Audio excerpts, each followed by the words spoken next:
الحمد لله رب العالمين، والصلاة والسلام على المبعوث رحمة للعالمين وعلى آله وأصحابه وسلم، وبعد. السلام عليكم ورحمة الله وبركاته. الحمد لله تيين الله سبحانه وتعالى دعاني. Allah subhanahu wa ta'ala tigen dangi palona salli faren kama kingana dangi marmu wa juma ngulondi nangimu hatambin ni qason tampilendo tumunga kengani arabin la awal faren bakke maka ujine ro kamona ati tanjike ro kabu awage me desamburun qason tamundo nakatonga sine ujinu li qaw tambido nyeru warni kati aga kitabe nga tengani Riyadi Solihin nga lenki juma nguro kay oga babu bey lenki warno babu kumbali oni bidiam babu nyei fa Allah subhanahu wa ta'ala di farenga lo kababa ka bidian nyangenga oni kenyei bidian ngani kebe ola kembangandi aga dangani babu keno gondi farenga ma golle be golli farendi se wonu ko ta golle be tuna litike ngala kenya sariya isron kamana dina kenda ba kenya to ni bid'a ke babu ga ati babu fi man sanna sunnatan hasana aw say'a ke babu ga sene sirebe gana angana sunna sire dabal wal mangana hob sunna bure dabari ka onati babu ke mana ngani kebe sanna gani kebe yire ke hitna tangana golle be yan sariya ngale sanna bimana ahya siribe gana sunna sire ngalindi sunna ke soronga mayatu atwa romani soromma anke nya sababu anda kencunna ngalindi debe mumencu misile manyi nongani anke nya sababu anda misile ne yake ndebe anda faren sunna yego ngalindi kende be anda hosire jonga sere suga salli kem misiri anke mbega sababu na arti ken walma misiri nyani inda salli tani ina sogona masalli waqti mamen challi waqti anke taaqu kem misiri nogondi anga soron dinan qalangundi niya anga quranan qalangundi niya anga faren chunnan qalangundi niya kemmani misiri kedi anke bagala faren chunna yugo angalindi aga nyaga kara kiani mani sanna kiani sunna siren nikiyai ka umma galga ayilla nanaga ado bidangu munga de do kara kebe ne to mi bida faran mi da ko ina tiba jaga bida bule ngali bida sile ngali kenni garam binne nye kir garam binne nye kenga ko bida sile dadi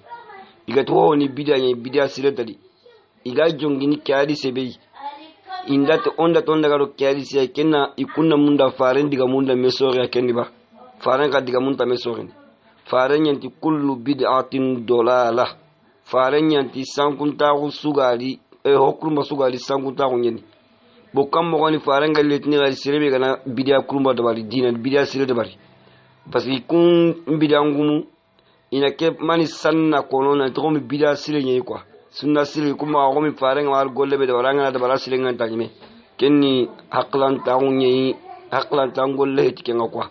faran pari sengara kebe ko yona ko faran gal diga men ko mo faran diga mun tame grindin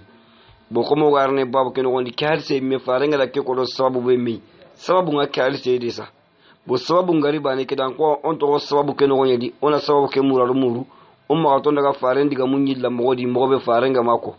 anga ambidi anda barni mara nyugo ambidi anda bari kadulo ko tanna ma ke ro soro bakle na di faren meti mani sanna ke mani sanna gani ke be keni serebe gana sunna ngali ndiyai masalan debu nyugo nyino ngana ngana na lato ganni kase jamanu nyugono ali kunta sinqetu inta sinqo walati kuma ikunta ara sinqisenya di siribe ganari anga wala srom pamu di farenda nke chunne nandi sinqisen paide aya dabar na gama yatwa ka faren nyimme hadisenya Allah kam mananti ono sinqengara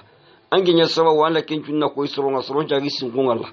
ange bara sunna nyanyo anyaga kara pasa anyaga kari kuma ikunta sunna karnde nange ngarna wuli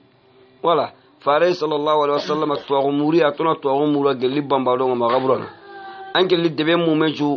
karanga no ngano ngani me ka anda karan kille be ga joro le mun pamulin anda madarsa cingdi debe gadi wal manda qur'an tanganda na mutuna ronde debe gadi debe le mun kama to qur'an tangana ya faren pari sun karanga ko mo jibu odde bu ku ga nyimo be sadu madarsa nu bidlari onyi kam mo di suru be no arti madarsa no kendo on madarsa ko ya sama wasa kun na faren cunangalindi madarsa ko ya sama wasa kun na qur'an tanganda no ngumudi kiani man sanna sunnatan hasana kiani kenga mi gamal sanna sunnatu hasana ta mauludunga nanta maulud kin wosile nyaitan ni ayi antadi maulud be sunna sire maulud ni bidiyanu ci hobre ni maulud ni wala kemre Allah ga no famulin kemre wa babu ki xala nga wati li rejawda salob lor babu gedor nasol nga xalen ko na xala ngani hari nda ko na xala ngana aga be no gani to kan no aga maktabun kala nanti sunna sire nga bidia sire ngadi anati gare bidia sire dadi indati farenti man sanna fil islam sunnatu hasana anati aide farenti sanna uleni sire be gana sunna ngalindi ay sunna be soron to ko ngama ranke ngala soron cimmande angala ngalindi wala ma golle be gana sabo na Allah noknya Allah batte ngala kende bari ando husre nda bari kendi soron chu gandi kendi gara kende bari ando husre nda bari kendi wala imre Allah ga no famulini bidangum ku itoron ko toni mogosri ona duata Allah ga no likandana kwa ka kibabu na romania ora dia tanoga go kundu kembilo kunta ko alle hayni kunga keta Allah te paman sa fali umen oman sa fali yakfur ibtu hora ngani memga ka onda ki babu be tonga ko ana mangalo na ken tongu bangali soro ani yaddu jongi ni kihal se mo siri yaddu jongi ni kihal se ya ka inda du jonga mo sudi farandi ga munta magrin wala Allah ga lo famli ni warno de onda ki har se gela fenga har se me akebe har se me be ga koni faringa har se ko tabe mi nan dimani sanna awake babu di warni kengo megona sanna ke ko anna tun sanna ke niti na dan ho ya sariya ide sanna ke manan ni na farin chunne go na koy soronga iga mayatu una de pironde nan dan ngunon nyakandinia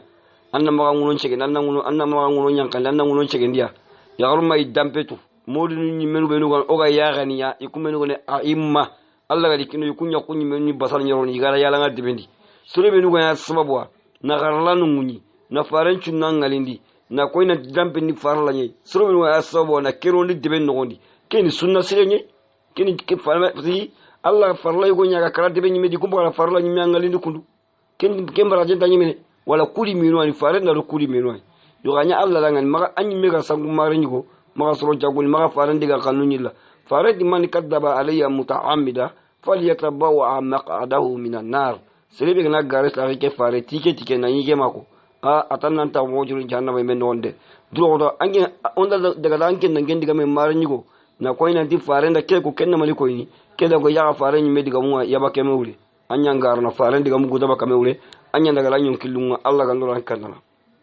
babun ken hollaqay fi man serendi sanna agala ngalin den dabari sunnatan hasana sunna sire aw sayya wal magala bidia burejonga ke na na danga ta sannake to non dawru intabana sannana ke ni nangali ndiyai sanna ila ni keni sayya waman aw sanna sunnatu sayya na sunna buren sunna kiliburen jonga kiliburen mena bidia nyen kenga ke sayya na do bidia nye bidia momentu bidia ndambi nesu angarti Allah mbati mo suwa faringa ma do barkena to ni sunnatu sayya ampaka na hubuli ajunga sunnatu sayyan ni bidia momentu ay bidia mo gonda binde so ali kenga no du gelli mawlulu nga yakala ho wakele ga so ni bidia wala qala Allah ta'ala Allah dal Allah subhanahu wa ta'ala ti Allah kebe gani kallan kenga Allah ti walladina arsurukum binu yaquluna igatini rabbana ukama habu lana annan kinindoi min ashwajina bako yaqiqunga wa dhurriyyatina arbako bonchongundi qurratan ayunin yaghruhi waj'alna alla annunya lil muttaqina annunya allan kalnanu dangani imaman kanan koy annunya allan kalnanu dangani awale nya surubi lukana gonga kinna nya allan kalnanu igaya ganoi khairi nyangendi iganta ya ganoi bone nyangendi andangari waj'alna allan nunya lil muttaqina allan kanna no nya dangani imaman kanan kai amma ribe sun ko do ngati kai Allah nda nya na kanan ko fanna nya surwa kanan ko surwa kanna Allah iga ya ganan an golli surundi an gana hobbure be dwara ga tasare ndigati a har ngane blanta ko yakra mo an la ke da baran changwa esga kya sa de pedi iga to kinangati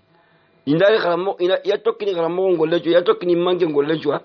Allah kallen ya gani fare kallen kan lakillen rat no kenu ko karamo ke ala hutunde ya dabari ina duwa dangani a kene harmare magu harmare men sumatimme Allah bana timantendi kasrobe nugat no karamo ke ga dabari ko asiro abuno o imman ko ga dabari ko na dabarniya kubeti Allah kan nano koy ay kala kenya koy ma ko de ay nyata ay ke tolinga Allah mianda ko kamundu nyata kanana ati waj'alna Allah annonya lil mutaghina angalo yana imman koy annonya Allah kannano nya daga imman koy a immatan yaqtadi bina fil khair annonya imman koy Allah kannano nya daga imman koy kubenu wa ya gono golli sire nyangendi ganta ya gono golli bure nyangendi o kana ayre be do diga hamne tinno xaramo haramare me da kele wala roma to ka de kele xaramo chankoy xaramo nyimena ta wana tigira fare ngari ya rendi aga kula tiya xaramo ngala ko tongeni amma ti xaramo anke nda sima fare anke nda fare ngal kambo mo xaramo anke nganya go nga fare na bu xaramo ngari katanke ngana ta ona keko anke na ko gelallan kanna ngale nganna ko anna xaramo ke jabiya keni fare ngala ko dangani hadith tanali sallallahu alaihi wasallam atalla gana khairi murti manke be ana ministry siru nyakinanga ko ministry ana conseil siru nyakinanga anda conseil nu benu kinanga ngana sankunu inan jabinya inati no maka ke dabarde kenya kundwa yakundwa haranga na imagay ana tagalle siru nyakinanga so wa anguto ni bitendi kala ngana munda ina imanke be katula gara kota ana hakra logo nyawalo ramba tenganga ta bineni haranga ati wali angana wali nyanga kulle ngana ta bineni yatni way abineni anga ati sappe la kenanga ati sukra yatni way sukra nyen parce que tan kutana bo kumbe ko anke nyimmange kubelu ga danga ni takana lay bu yamla anke ga nyimmange anke ga tohadi kemle sertu ga immanka unga anna ko na alla nyaga kubelu ga ramba tengi nya alla kanna no nyi iga tokkina nga khairi nyangendi iga tokkina nga hobulidi anga na hutunde ndawar no be gatni karamo ken gelambla tawo ina kananga ni harankara ligatni karamo na kedbar jago ko yedbar nday me to agulli bange jago o wala moke anda hutunde ndawar gorna wala ina signi no ngani wala ko ganni go ngani kilubelu kama iga isena karle ma ndo kun kama wala hamu iga yikilebe kama yando kusara yando wonyo kokwa ila angala rokwati la ilaha illallah iyani angala rokwati wa iyani angala rokwati bi iyani mekenta ko inanti a iya gara ko ke yo burendi wo sireju ona yawru na so ka o mekempetire oni ho siru ko to na gara kuma iyo buru ko na stop ona sinu woni oni ho buru ko ona Allah nyaga na yampima wala kena ko ne to ko kan Allah kangala yan kirse Allah yan kananke anda nya afati ala kile go ko anyi mira na dara kilisiro go nga me kile go no to wuli bange na dijara anyi kenda barni me to umba ngem palle anna ko na wara na tinkara moke wal mampa bake anyi ke da barinde jara kene atto on ke panye erel nyani korna ke wara ken sobanga kena ko ne danga kanal la ngara nyi manke batenga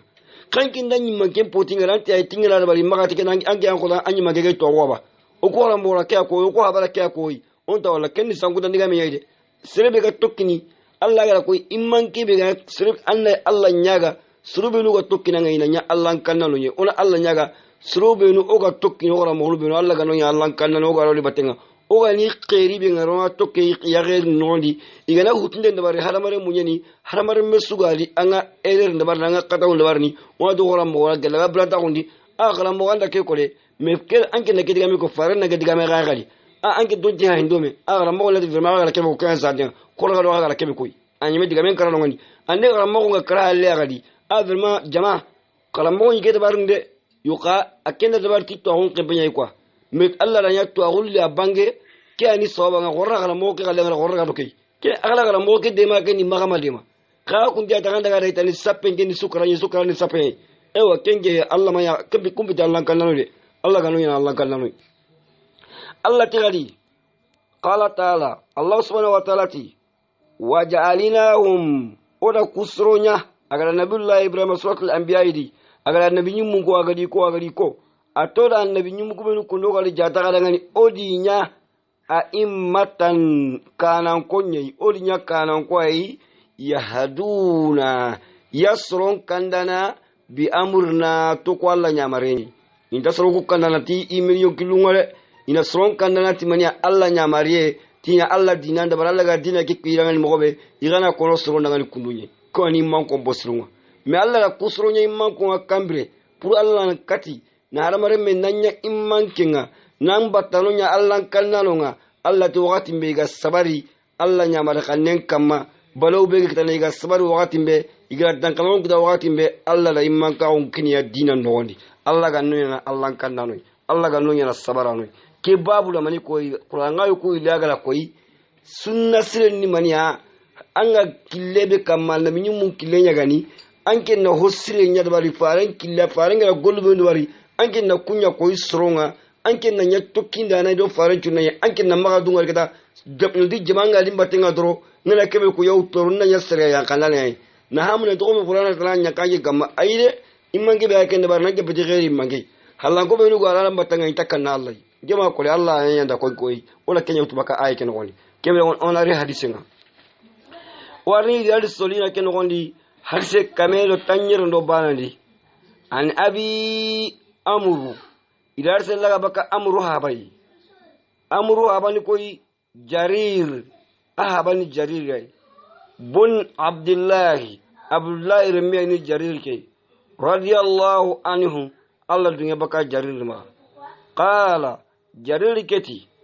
kunna oni fi sadirin nahari kim pagatinga igonati suwa laqe igonati kinchiga pagatinga oni minna inda rasulillahi oni Allah farin nukunga sallallahu alaihi wa sallama tigendo kichenga Allah farin kama oga taun Allah farin nukunga oga kentare ngondi maninya faja'ahu qaumun suruy gunuri Allah farenga faja'ahu qaumun suruy gunuri Allah farenga uratun yahtaduru mujtabi'in nimar au al-aba'u itikendani ko hanu benwa koinia koson koha gan ko nati koson koha adabante ti intenga giri ngali kenya ken ko ha ken ko intenya kwa ko ha ke haramanten ya kammo ko ha ke ti haten chubakale ina ko ha ni ya kenya urna baganti karabani ngadoro ni lawran pakken bane sturi kempile hata durunya ni ko ha be gi aduri la almadu adoro na lawra ke hakken bane asuturi kempile iramentia me rame be gi lawran bane sturi kenya ni ke jama sudi mutakallidi suyuf kenda ni ka hanun jongin ton kayakadi sorogu wari alhala bedi ya kammana kenya ko kusuro garo Allah faran kamma alhala bedi ya kammana kenya ko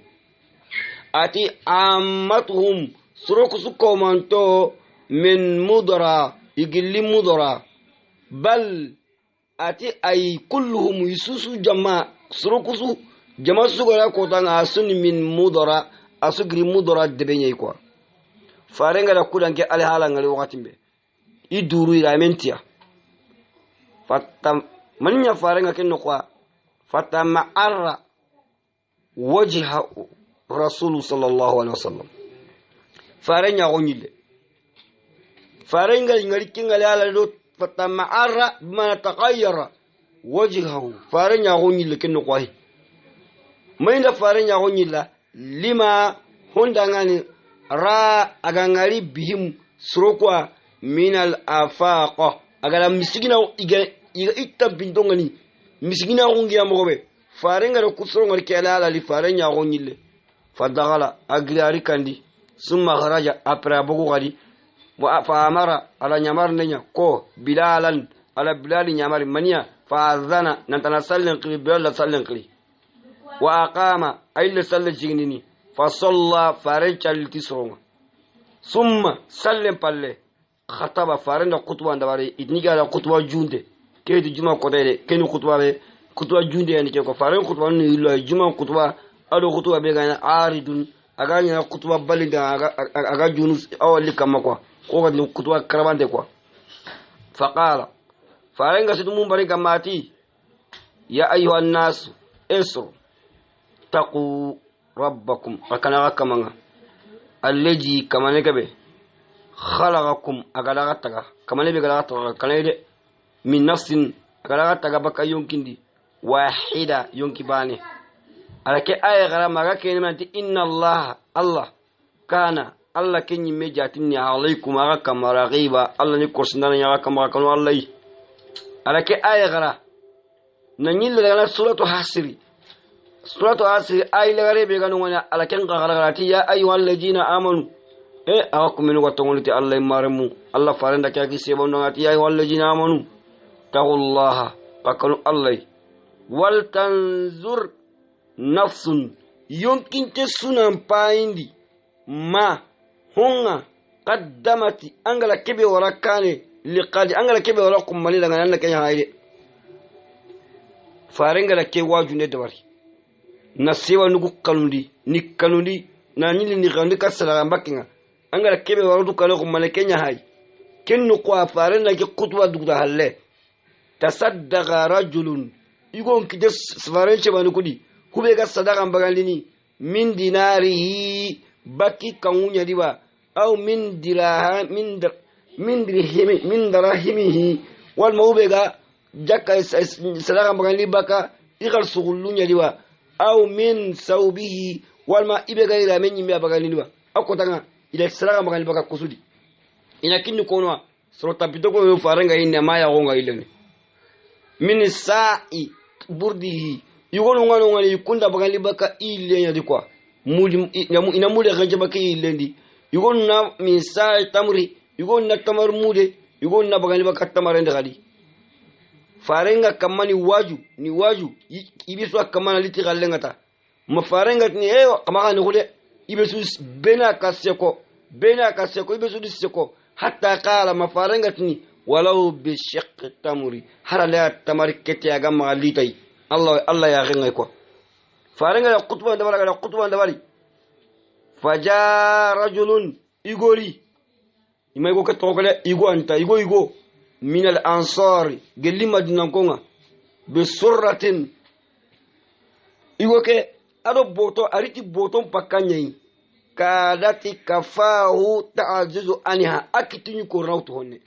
alkendo boto be gari na haga aragar ni kati Allah faringa nanti arna kin tabido ko ayi ko rawtu gonta ko bal kadi ajajati akonta utimbe sronga ngari kenyu go kembo to gartani summa kempalle kada ago kenyu go agara golle ke jonga keta kempalle maninya keta summa tataba an-nasu srolli go ke halle kada yakkamana litai yusu akkamana kalengarni kasara ke sudu awadun kana go hodu ibe so akama kada summa tataba an-nasu surunga kama toki meketa yakkamana jurumutanni hatta araitu harsi bagandana yan jarir atimiga ngarini kumaini jurumundra hilya mina toami illen jurumundra wasiyabi adira men jurumundra ira men pa jurumuni ke karai illen jurumuni karai atike jariri meda ngari igo kedo ke boto gala sondi soron chugo igo kedi yakam ibe so akam makata na yixalle mutu miga illi juruma iga illenga laga jurumini karai illenga be nga jurumini karai goy iga menga be nga jurumini karai goy iga la kengari kadi hatta raitu mi ke ga ngarni ko jarir kebe ga har sege bagandi ati mi ga ngarni kadi wajha rasulillahi ila alla farenya gongari kadi sallallahu alaihi wasallama tigane do kisenga alla faren kamma yata halal yakama to ngonyon kane ka annahu ayago kunya muzhabatun akokange ngonyon kone mogobe kwa kokange ngonyon kone mogobe noro ayago kwa kama to noro kata kwa noro kama to baka alla farenya gondi kana ayago ku illa abudu soro kula hinna soro kwa mi agara ngari lenga jurumi kangen jurumi ilamen jurumi ke iya Allah farenga la kengata aya ku nyagali onto aya gondi ka farenda maniko mar me arse ke be garantonga jungina farendi keno kwani farenga ti sallallahu alaihi wasallam man sanna siribe gana joppandenya fil islam sunnat hasana siribe gana hisen jonga islam gondi ona kolo keno kwa kundwa pa siribe igala tu korna ke dobari sirihana be gana sababu hisile ni da gari katai sirana be ga sababu na kenja na kenda bari suron chugandi ken golle kamma falahu ajruha angala golle kebe jonga anke be ga sababu ito gorna kenda bari korra misilen taga anke me ya sababu na qalsina dinge ko ni qalle pay korra misiginun de ma qalle pay keni sanne ando husrin jonga magibit nan galal di bidanga de faren la ko ke kotai har se kya kondo mana be kada hakla do tuna amwa har se kondo ke mana kembe nga fare di sebe na hisre rondi na hisre ngali ndi islama gun no gondi angara jonga kundwa sebe anke be gara jonga nga baraje kitana anga ile ko tana baraje ka padu maka wa ajiru man anga sere baraje ka padu maka gali amila biha sebe ga goliti golleke min ba'adahu akaman palle anke na golle a jonga debendi sunna nya mai debendi anke leti ken chunnai karange mai debe nan kele ti karange ngai debe ke nogondi har se ke asutu mi har se ke sababun kitelo ke sadaga har se ke sababun kitelo sadaga bakke fare la ko sadaga bakke ko anga do almami la ko no jumali e wa misine baydo gorna le ma goron pinai sirana be ga parta de ke golle ke quoi mais anga la bane ke nati hangu duro hotana sognali sasa ke be ga anke ngala diski be ga nangati hangu sirebe nda vero be ga ni vero ko me ke ga paraje sukda Allah vero kuma ke kalle me kinna ga branke pula la golle ga anyana kale maga soro ngani kinni sala kalle me ga yake daga ne sunna yake da sunna mun ga karaba ka debendi debi anga du debi nyugo sunna me mayari maslaha ga kitra ga pa kito wala yani dina sulu kuma karalu ba yake me soro be nu garti kitra ga yake sirana be garti kitra ga na soro pa mun masu ki kitu lagana baraje sunna kite kendi sunna nyanya ga kara kitra ga ni sunna ga kito wala ni bidiya nyai sunna nyanya ga kara sirebe na arti kenchu nangala kitara ke sunna ngalindi sirso ga golita yaran kalle palalla barje kinanga sin khwallenga kununga kenya ni sanna sirebe na sunna ngalindi wala karse ke koni menche ba mun ko do ke sala gai faranda karse ke ko kota mi akondo ke sala gai dilo ko tan ma jonga ngalo bidia nyagamini nanti bidia sire ngari jaga no bidia sire tali bidia chumanya bidia kenchu amanya ta wala bidia ke ahalla kan so amanya mum bagarali farandi sirebe na sunna sire dabari sir angala adwari anga kemba jenkitana wa ajiru man amila biha sirebe gala gollita ygali ankem palle gali anga barjenkitana wa man min khairi nani anyan qussa min ujurihim shay'un nani won tabaka kun ko nugatu galake anke nya sababwa qur'an tamisilendi anke na qur'an ngutuna wala misilen ngondi soronga qur'an ke karanga anke ngala qur'an ke wanga barjenkitana sirebe gnar gadna qur'ana ke gobo en qur'ana ke qara akka mangana baraje sukida akka mangana sura gara baraje sukida alla wa akka man baraje ke utna kinnan kenga na yonta baka akka man kalna ke to ni sunna sire misile nyani salle nyanya altanni mi ga salle ngana ya la nyimi man mayitra na ngani khibara ta ngani man la ngani ale makoyri gali anke nya sawo na garage lokke misile no ngoni igunga garanga ya garunga garanga anke nya sawo na kenda bari idi dinam pamu ampara sunna sire ngalindi mara me gona do on arsege golli kundu o arsege golli kundu soro golli daga hamini ko keni dinan karan no kunyai angara golli sire ne bari anga ya so na golli sire be farenga dunga sariya nga dungai na kengal ndi debun no gondi karanga hakendi saraga mbake hakendi misiginu nde mande hakendi anke nya sababu na kenda bari ilgi dikame mari kala misiginu gono kala har burjo gonti maka anke nya sababu na kende mande yo ai dikarsa itara misina suwa ikara su dema anke na kembu ankat ki ha ile ken golisire ya dun kam pinde ke misigini wulani kebe gala jonga kebe gala misigini dema de jonga ai baraje yakita ibinda suwa dinda kende baranga kita ke to ni sanna ando hosile de bari kala to hosile betna danal di sariya na lambate go ya sariya nga na baraje murikille utu na sallimo go utu na sumu mo go utu ke betile ona kembu go diga mundi nam farenda ke arso ko timan sanna sirebe gana sunna rondi fil islam agundi sunnatan hasana sunna sire wala gala sunna kam ke sanna gani kebe keni na sunna ngalindi ay ko na hingalindi falahu ajruhu atwali ajruha akama golle gattu gadenga kama dangani wa ajru man amila biha arsalbe wa golti golle gay min ba'dahu igo ke halle min khairi nani an yanqusa min ujurihim nani ho tabaka shay'un kun kama lugatu gadenga wa man kasrebe sanna angana bidiya dabari fil islam sunnatan sayya angala sunna bure dabar kengani bidiya nga angara lada bure nya da war islama ko keno gondi nan chogu nan dankin da Allah fare ngarati on la keddo anyako anke di Allah fare mauludun nan da bala Allah di golli wona dina ken gondi golle be fare ngama da bari sir su gara golle ke da bari ale kana alayhi wijruha anke be gara golle bure ke jonga dina ken gondi bidia bure ke lada bure ke angara jonga dina ken gondi alayhi wijruha ajrubunga kamanga wa wijiru man amila biha sirbe kana gollite gala Allah wajrubu kana anke kamagati anke be gara tay min ba'dihi am haran kallen palle Allah min ghayri an yanqusa min awzarihim shay'un na yo tabaka kun ko jiru har sege manan nikay wala ke ono kile do gerde la la buru be no go maga sirbe gara la la buru nya jonga la la be ga sobo Allah kute nganya na tay de anga nyino de ko di hinu ko o mayitu onyi manitu onyo lala nuko tu lala nuko oso ni kala nuko sirebe kana ya sawana daga dolon kware ngara karanu anke mega sawana dolon kompe munyi karanu anke mega ya sababu wana chage konseru bagani karanu anke mega ya sababu wana chage lenyagaru na yagaru ndo yugun kawme igale gene do me karanu haran kalle palle haraga anke dugumi anke ndume me ya sababu wana ndunge kengul lenyangi ngandi bendi haran kalle palle jurumu ngale anken to ana be gona mas heda ina tamanya aga sura golle ke sabat ni de parce que kunyo magalenki sine mu mawdi sine masro ka karango ido lege nyaami gundo ya garunga lege ne sere be gala ke ciatir lege rondi karanu anda bolek tale o saga nyana kala ti sine di debe igundo ya garunga ko me gal lege ne ya garun duru igunduru gal lege ne nyaga minto sere be ga sababu wana ke golli bure jonga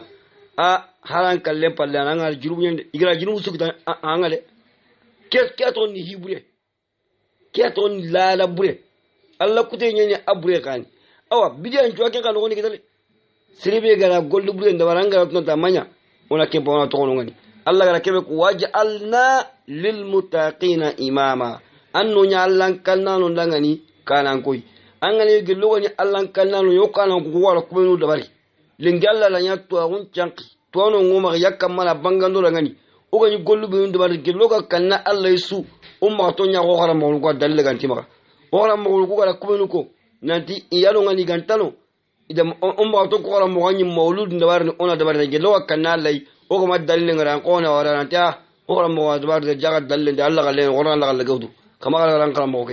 an xaram mo ga zikru kilanga zikru be sariya ngama dunyai farenga makinanga na din xaram mo ga kinanga Allah bingo ngani gillanga ne anga kanna Allah yanga kala mo kemula sonna ko stop lo ne ken ko waj'alna lil muttaqina imama yanno ya Allah kanna la gillan kala mo ke agani anki ngam mbega lan kala mo kanna Allah annan ko nan pinan kala mo kanna gollege annawra biya nun gabe ya nun ngani ko kamay war sey hontiya an ara annabi maka sallinga gali fatihi lima khuluqa kebe ga nun ngani gali kala mo nyanda kusukini mi gillanga ne anga kanna Allah yan kala mo ke gati ikira daga fare nyi anda tuna dankala mo kala ko tungu anna ko askin nan ma ko gukta anna kala mo na ma amara kutimi la gara kota ke diga mi suma nan do men marmi uga ke be dilenki yakka mo no kala mo sunno gumun tampindi wala mo ko ko ma gala sunno ko yi ko kala mo yakka mani tampindi ko tin munyare Allah ma ko atila nabiyullah ibrahim adire mu ko isi ya kan ni nyimma ko kambire lamma sobaru sorongali sapte ni bonondi no ho nya ga sabara ni ga nyai manko wale o ga imma ko ko no go maka o ko tenyo mo sunno ko ko wale ngi yakka mai ga yakka mana ho kida o ko no go lumu nyele me nan sabari na muni imanya Allah de ma ga ko ni serenga ga ho kai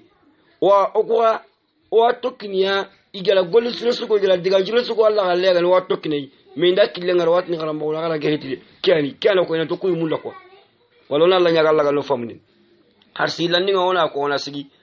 babu ke harsi la rendi kanya an ibn mas'ud ila sallama ka abdullah ibn mas'ud ya radiyallahu anhu Allah dunga danga baka ma anna nabiyya nanti annabi sallallahu alaihi wasallam tigala lokacin ga kama qala annabiti laysa min nafsin yonki desuntalungan tuqtal kenga kalla zulman to yangunde ganne ma ga bakaina kariya illa kana maganta taganya ala ibn adam o aba adam are men kamal awwal kiflun majrubunga se o aba adam are men kama min dammi habaka kempure horeke li annahu kana awwala man sanna al-qatl sirana be gara sir kallen jongo nyake no gondi kenni koy kenni qabilay awa inda bo serso asere kalle suga yana yan koti yana kamiga baka serso na kari ak serso ga baka sere na kari